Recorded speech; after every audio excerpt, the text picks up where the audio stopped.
The debt's not going up at 2% or 3%. The debt's going up 8, 9, 10% or more. The U.S. had a $1 trillion baseline budget deficit, $1 trillion per year deficit for fiscal 2020 pre-pandemic. Jim Rickards warns that central banks are on the brink of collapsing the economy. In this eye-opening video, Rickards breaks down the alarming rise in debt, reaching a staggering 135% of the U.S. GDP. He exposes the flaws in the modern monetary theory and debates the conflicting views on government spending. Are we headed towards an economic disaster? The Congress threw $3 trillion of emergency aid on top of that. And I'm not even criticizing all those programs. I mean, the payroll protection plan loans, the extended unemployment benefits, the increased unemployment benefits. Imagine where we'd be if we hadn't done that. But that aside, debt is debt. They piled $3 trillion on top.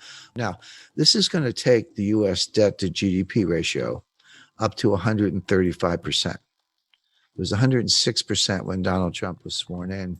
It's close to 130% today. Because remember, you got two things going on. It's a debt to GDP. So debt's your numerator and GDP is your denominator, right? Well, what happened? Well, the denominator shrank. This got smaller and this got bigger. So what happens to the ratio? It blows up. So now it's 135%. If you get the laws of economics right, which is not easy because most economists don't, but if you get them right, it's really a reflection of human nature. I mean, what is an economy other than all the people in the economy starting businesses, buying, selling, traveling, providing goods and services, et cetera. So human nature doesn't change, or at least it hasn't changed much in the last 100,000 years.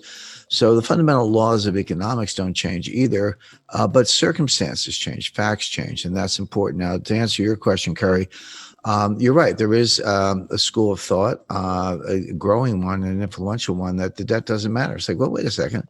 So what? So the debt to GDP ratio went to 135%, which it did. Who cares? Well, what's wrong with it? 180%. We got issues. We got problems. Print up the money and monetize the debt and spend it and keep going. What is the problem? This comes under the banner of something called modern monetary theory, MMT. It's flawed, it's wrong, but it's got its followers, and those followers are now in the White House because one of the things Joe Biden had to do to get elected was to make peace with the Bernie Sanders wing of the Democratic Party. They take the view that if the Treasury didn't spend the money, how would anybody make any money? That's ridiculous, but that's what they say. They say, hey, when the Treasury spends money, what do? Well, they build aircraft. They have benefit programs. They have government contracts. They do whatever they do. But when the Treasury gives you the money, you take the money and you spend it on somebody else, goods and services, go out to dinner, have subcontractors, whatever it might be. That's the real source of money. They also take the Treasury and the Fed and they merge them. Now, that's not legally the case. The Treasury and the Fed are separate institutions. The Treasury is just part of the executive branch, and the Fed is an independent agency. And the Federal Reserve banks are actually privately owned. That a lot of people know. Some people know that, some people don't. But the Federal Reserve banks are privately owned by banks in the districts, so Citibank, Bank of America, et cetera. So they're completely separate. But the theorists ignore that and say, no, the Treasury needs to spend money because that's how the economy grows, and the Fed can monetize the debt. So you spend the money you don't have, you borrow to cover it, you issue bonds to cover the borrowing. And if the market wants to buy the bonds, fine. But if not, the Fed can buy them and put them away on the balance sheet, wait 30 years and collect the money. What's the problem?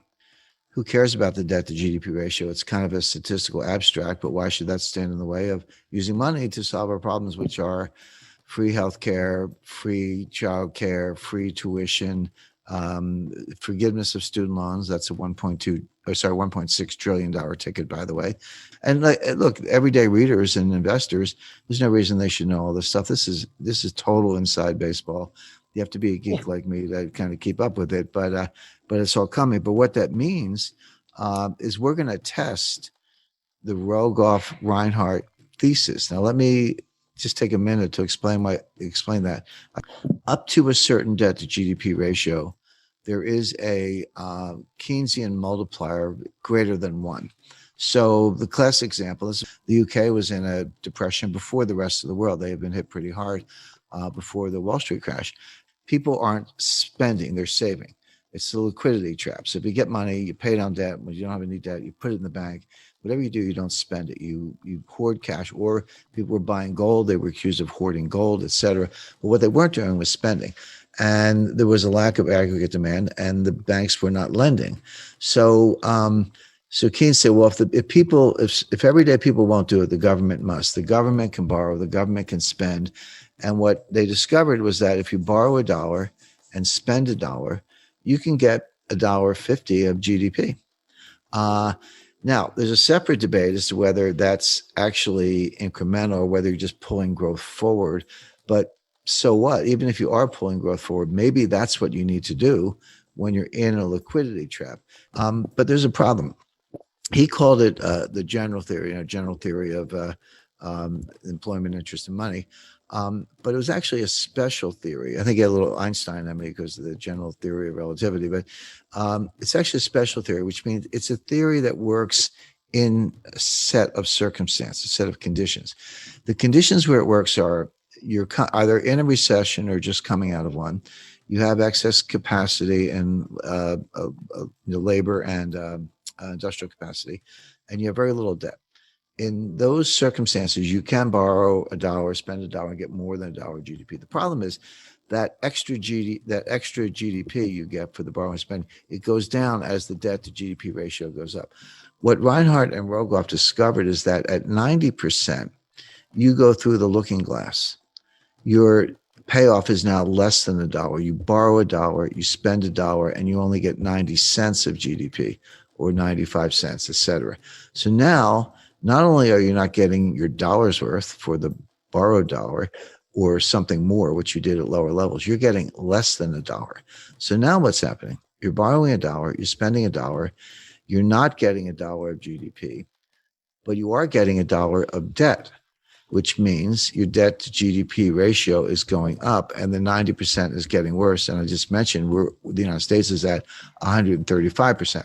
So here are your two competing schools. There's the Keynesian multiplier and creating aggregate demand with government debt, and the Reinhardt Rogoff, more than a thesis, I would say powerful evidence that beyond 90%, it doesn't work. It goes under less than 1 on the one hand. And my friend Stephanie Kelton and Bernie Sanders and Kamala Harris and the modern monetary theorists who say, no, it's all good. How could you get growth if you didn't spend money through the government? These theories don't agree at all. We're going to find out which ones work. I'll give away the answer, which is that Reinhardt and Rogoff have it right. Keynes had it right up to a point. Reinhardt and Rogoff discovered that critical threshold, that whether you want to call it tipping point or phase transition, or which physicists call it or whatever. The modern monetary theorists think the opposite, and we're going to find out. But what it means if Reinhardt and Rogoff are right, and I'm right, and Keynes was right, the more you borrow, it's actually a headwind to growth. Now you get just as up to the threshold, you got more and more and more. Oh, sorry, at a low level, you got more, but then it went down. But it's like any diminishing marginal return. The curve starts very steeply, you get a lot of payoff, then it flattens out, then it goes down, but it's still positive. But at some point, it goes below the zero line and your marginal return is negative. And that's where we are.